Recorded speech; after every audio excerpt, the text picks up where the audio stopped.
Shalom. Damai sejahtera Kristus menyertai kamu, walau dimanapun kamu berada pada waktu ini. Terpujilah Tuhan karena rahmat-Nya yang baru setiap hari. Dia yang menuntun jiwa yang kering dan haus pada sumber air kehidupan.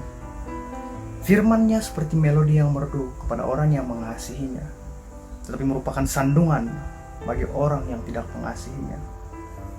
Dosa memimpin kepada kematian, tetapi Yesus memimpin kita kepada pendamaian dengan Allah.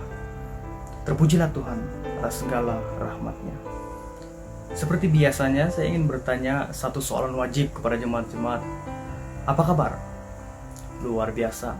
Saya percaya kita semua luar biasa, bukan karena hebatnya kita, tetapi karena hebatnya Tuhan kita, Yesus Kristus. Saya ingin bertanya kepada kamu semua, adakah kamu masih ingat apa yang telah kita pelajari pada minggu lalu? Kalau ya, luar biasa. Kalau tidak, it's okay. Sebab saya akan ringkaskan apa yang telah kita pelajari pada minggu lalu pada hari ini. Ada beberapa hal penting yang telah kita pelajari. Yang pertama ialah, kita tidak harus menjadi batu sandungan kepada saudara kita yang lemah imannya. Tapi, kita harus menegur dengan kasih karena kita mahu membangun tubuh Kristus, membangun mereka, membangun iman mereka. Yang kedua ialah, jangan terlalu cepat menghakimi, tetapi nasihat bagi kita ialah kita harus menghakimi diri kita terlebih dahulu. Kita harus memeriksa diri kita terlebih dahulu. Dan jika ada saudara kita yang harus ditegur, kita harus menegur dengan dorongan bahwa kita mahu mengasihi mereka, bukan untuk menghancurkan mereka atau menjadi batu sandungan kepada mereka. Karena tujuan semua ini ialah kita mahu bersama-sama berjalan menuju ke arah kematangan iman, saling membangun, saling bergantung antara satu sama lain dalam pembangunan iman. Amin. Pada hari ini pula, kita akan bersama-sama belajar teks yang terdapat di dalam Kisah Para Rasul 7 ayat yang ke-49 sehinggalah ayat ke-53. Saya akan bacakan dalam terjemahan bahasa Indonesia. Tetapi sewaktu saya membacakan kepada kamu, kamu juga boleh melihat Alkitab kamu, supaya ada input tambahan daripada pendengaran dan juga pembacaan kamu secara pribadi. Saya bacakan. Langit adalah takhtaku dan bumi adalah tumpuan kakiku. Rumah apakah yang akan kamu dirikan bagiku? Demikian firman Tuhan. Tempat apakah yang akan menjadi perhentianku? Bukankah tanganku sendiri yang membuat semua ini? Hai orang-orang yang keras kepala dan yang tidak bersunat hati dan telinga. Kamu selalu menentang Roh Kudus, sama seperti nenek moyangmu, demikian juga kamu. Siapakah dari nabi-nabi yang tidak dianiaya oleh nenek moyangmu? Bahkan mereka membunuh orang-orang yang lebih dahulu memberitakan kedatangan orang benar, yang sekarang kamu telah khianati dan kamu bunuh. Kamu telah menerima hukum Taurat yang disampaikan oleh malaikat-malaikat, akan tetapi kamu tidak menurutinya. Demikian firman Tuhan. Mari kita berdoa bersama-sama. Bapa yang bertakhta dalam kerajaan surga, kami sangat mengucap syukur kesempatan yang Tuhan berikan pada hari ini kepada kami untuk mempelajari firman Tuhan. Kami tahu dalam segala keterbatasan kami tidak dapat memahami keseluruhan maksud Tuhan, isi hati Tuhan dalam apa yang telah kami baca sebentar tadi. Tapi Tuhan, kami mohon supaya Tuhan membantu kami, Tuhan menolong kami agar kami dapat memahami apa yang Tuhan inginkan dalam kehidupan kami, supaya kami dapat pahami apa yang perlu kami lakukan sesuai dengan kehendak Tuhan. Oleh itu Tuhan, pembelajaran firman Tuhan pada hari ini kami serahkan dalam tangan Tuhan sepenuhnya. Jadilah kehendak Tuhan, dalam nama Yesus kami berdoa. Amin. Teks yang kita telah baca pada hari ini merupakan bahagian terakhir perkataan Stefanus sebelum dia dihukum mati dengan direjam batu sampai mati oleh mahkamah agama pada waktu itu. Siapakah Stefanus? Berdasarkan pasal 6 dan pasal yang ke-7 dalam Kisah Para Rasul, Stefanus merupakan salah satu seorang murid ataupun pengikut Yesus yang dipilih untuk melayani Tuhan. Dia seorang yang baik, penuh roh dan hikmat, seperti yang dikatakan dalam Kisah Para Rasul 6 ayat yang ketiga. Dan di dalam pelayanannya, dia telah melakukan banyak mukjizat dan tanda-tanda. Dan yang terpenting ialah Tuhan dimuliakan di dalam setiap pekerjaan dan dalam setiap perkataan yang dia beritakan kepada orang-orang. Inilah Stefanus. Dan disebabkan itulah pada akhirnya Dia difitnah oleh orang Yahudi, dan dia dihadapkan di dalam mahkamah agama atas tuduhan menghujat Musa dan menghujat Allah. Di dalam pelayanan Stefanus, dia telah mengatakan bahwa Yesus telah merubuhkan bait suci Allah dan telah membinanya dalam masa 3 hari. Selain itu juga, mereka menuduh bahwa Stefanus ingin mengubah adat istiadat yang telah diwariskan Musa kepada mereka, seperti mana yang kita baca dalam Kisah Para Rasul 6 ayat yang ke-14. Persoalannya di sini ialah, benarkah tuduhan mereka itu? Atau tuduhan mereka itu hanya didasari semata-mata oleh perasaan marah ataupun perasaan dengki kepada Stefanus yang mengajarkan kebenaran? Nah, pada hari ini kita akan semak adakah itu benar atau tidak. Dalam pasal yang ke-7, kita melihat penjelasan Stefanus mengenai tuduhan mereka. Apa yang Stefanus katakan dalam pasal ini merupakan sesuatu yang benar-benar mencabar identiti serta marwah orang-orang Yahudi yang bersama-sama dia sewaktu dia dihadapkan di mahkamah agama. Perkataan Stefanus ketika dia di hadapan mahkamah agama seperti pedang bermata dua yang menusuk jauh di dalam hati mereka. Dia membongkarkan semua kemunafikan orang Yahudi yang bertindak seolah-olah mereka ini menuruti firman Tuhan, namun sebenarnya mereka ini tidak lebih daripada orang-orang yang munafik yang menghujat pekerjaan Tuhan itu sendiri. Nah, dalam hal ini kita diperingatkan untuk berhati-hati, karena tanpa memahami kehendak Tuhan, kita semua tidak ada yang terkecuali daripada jatuh di dalam perangkap kerohanian yang palsu. Rasul Petrus sendiri pernah ditegur oleh Yesus karena ingin menghalang pekerjaan Tuhan dalam Matius 16 ayat 22 hingga ayat 23. Tapi setelah proses permurnian melalui pertobatan, Petrus sadar akan kehendak Tuhan dan berjalan seiring dengan kehendak Tuhan pada akhirnya. Dalam hal ini, hubungan pribadi kita dengan Tuhan sangat penting. Doa dan ketekunan membaca Alkitab bukanlah kompromi bagi kita yang ingin mengenal Tuhan dengan lebih dalam. Nah, kenapa kita ingin mengenal Tuhan lebih dalam? Karena Tuhan adalah pribadi yang memimpin kita kepada kehidupan yang kekal. Pribadi yang mengajarkan kita jalan untuk pulang ke rumah Bapa. Tidak ada jalan singkat ataupun shortcut untuk mengenali pribadi Yesus Kristus selain daripada bersama-sama berjalan dengan Dia melalui pembacaan firman Tuhan dan merenungan firman Tuhan. Ada yang berkata, saya baca Alkitab pun saya tidak paham. Persoalan saya ialah, siapakah yang akan paham ke semua isi Alkitab selain daripada Tuhan sendiri? Kita semua berada dalam situasi yang sama, yaitu ingin mencari, memahami isi hati Tuhan perlahan-lahan melalui sumber yang ada pada kita, yaitu Alkitab sendiri.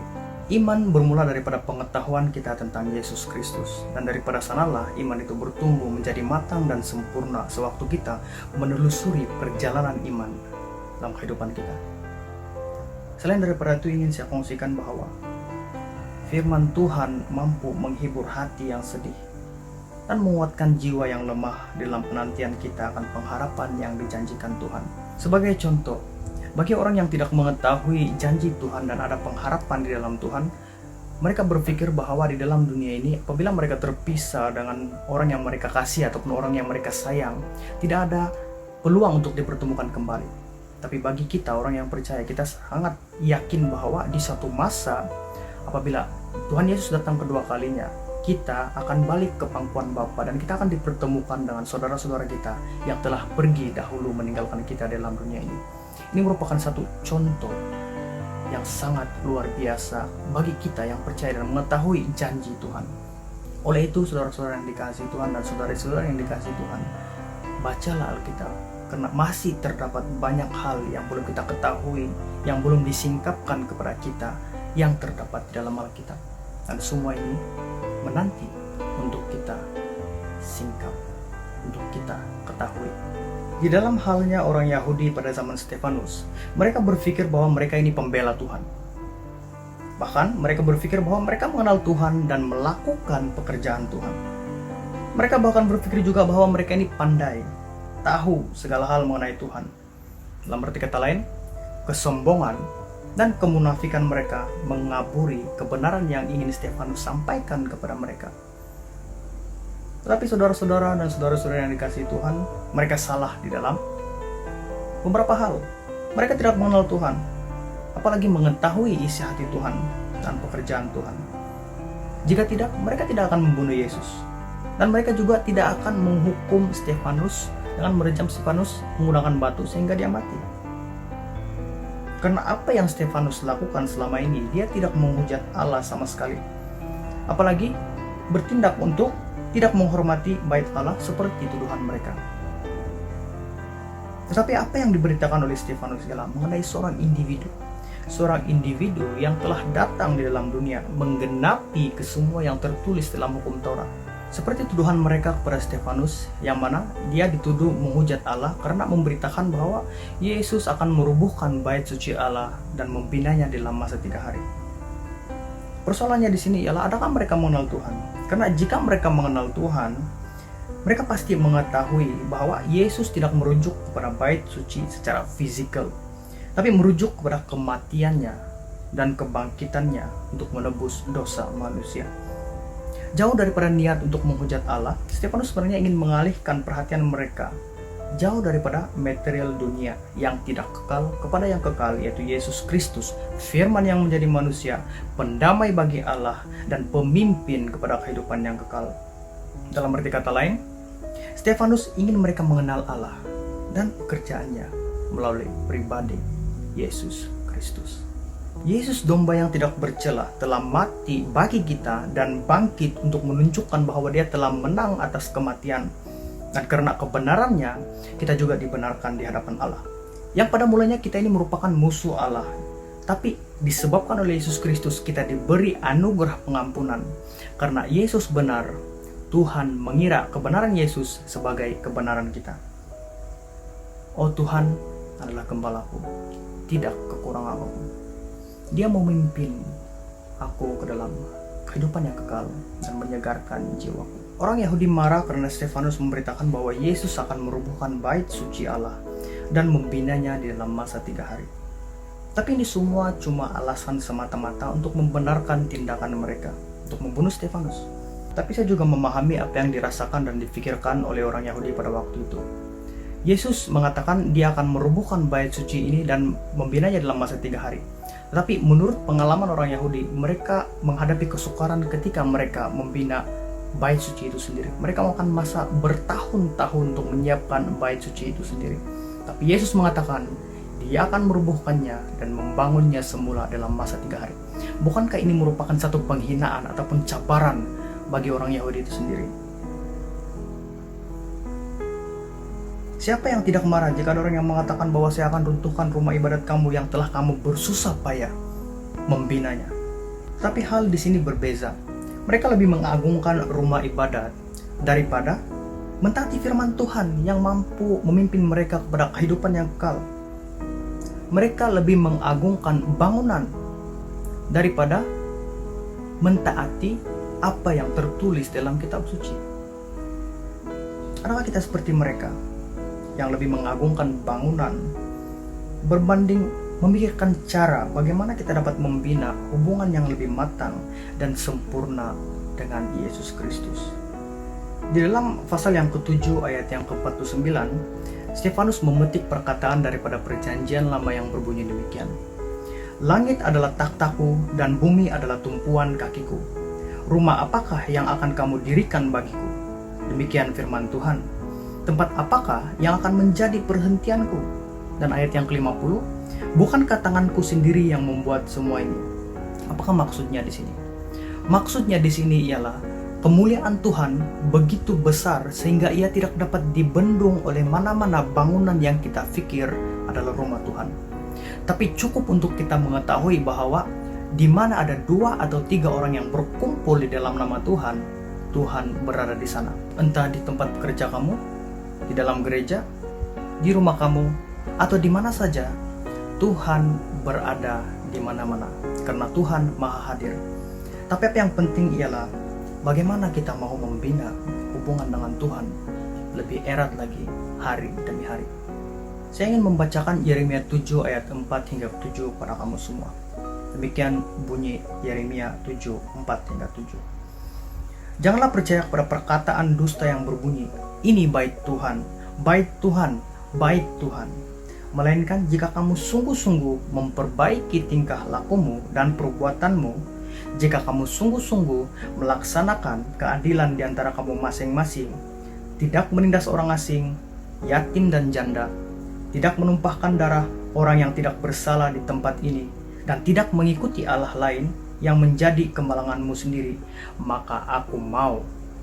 Ingat sana, maka aku mau, kata Tuhan, diam bersama-sama kamu di tempat ini, di tanah yang telah kuberikan kepada nenek moyangmu dari dahulu kala sampai selama-lamanya. Tuhan mau tinggal bersama-sama dengan kita jika kita memperbaiki tingkah laku kita, perbuatan kita, melaksanakan keadilan, tidak menindas orang yatim, janda, dan tidak menumpahkan darah orang yang tidak bersalah. Tuhan mau tinggal bersama dengan kita. Maksudnya di sini ialah perubahan akal budi, perubahan moral, perubahan kehidupan yang menjadi serupa seperti Kristus.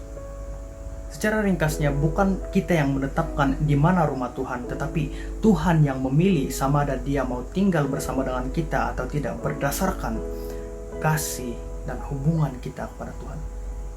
Tubuh ini adalah bait suci Allah, dan dengan tubuh inilah kita memuliakan Tuhan dengan segala perbuatan kita. Gereja adalah rumah kita, tempat kita merasa selesa bersama saudara-saudara kita yang lain, tempat kita saling membangun dan menguatkan satu sama lain, tempat kita mengenali pribadi Yesus Kristus bersama saudara-saudara yang lain.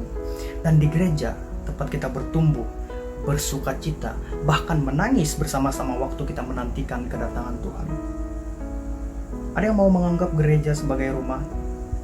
Tidak ada yang salah mengenai ini. Tapi gereja lebih dari sekadar menjadi rumah, tapi menjadi tempat kasih Tuhan dimanifestasikan. To love God, let us love our neighbor. Untuk mengasihi Tuhan, mari kita bermula dengan mengasihi sesama. Mari kita berdoa. Tuhan Bapa di surga, kami mengucap syukur Tuhan atas apa yang telah kami pelajari pada hari ini. Mohon Tuhan mengenai Engkau semakin bertambah hari demi hari. Biarlah apa yang kami ketahui pada hari ini Tuhan menjadi sesuatu yang membantu kami dalam perjalanan iman kami, membantu kami untuk mencapai kematangan dalam Kristus. Dan kami juga mengingat pada hari ini Tuhan bagi orang yang mencari pekerjaan, karena ramai yang telah kehilangan pekerjaan dalam tempo PKP ini Tuhan, supaya Tuhan yang menyertai usaha mereka, Tuhan yang menyertai apa saja cara yang mereka lakukan yang bersesuaian dengan kehendak Tuhan, supaya mereka dapat menemukan pekerjaan yang sesuai dengan mereka.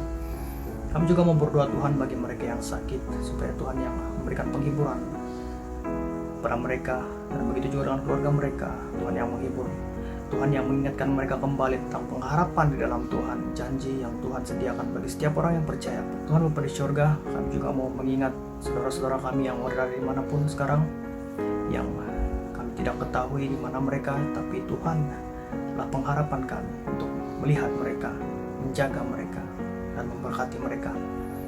Kami juga mau berdoa Tuhan untuk masalah yang kami hadapi sekarang, itu COVID-19, yang kami sudah melihat ada perkembangan baik, tetapi kami mau terus berdoa untuk hal ini Tuhan, supaya orang yang berusaha untuk mencari vaksin bagi virus ini dapat menemukannya sesuai dengan pimpinan Tuhan. Tidak lupa juga Tuhan dengan anggota-anggota jemaat yang lain yang bersedih, yang lemah, yang takut, yang risau. Tuhan memperingatkan mereka bahwa Tuhan berjalan bersama-sama dengan mereka, memimpin mereka. Dan Tuhan yang tetap setia bersama-sama dengan mereka, walau apapun keadaan yang mereka alami sekarang.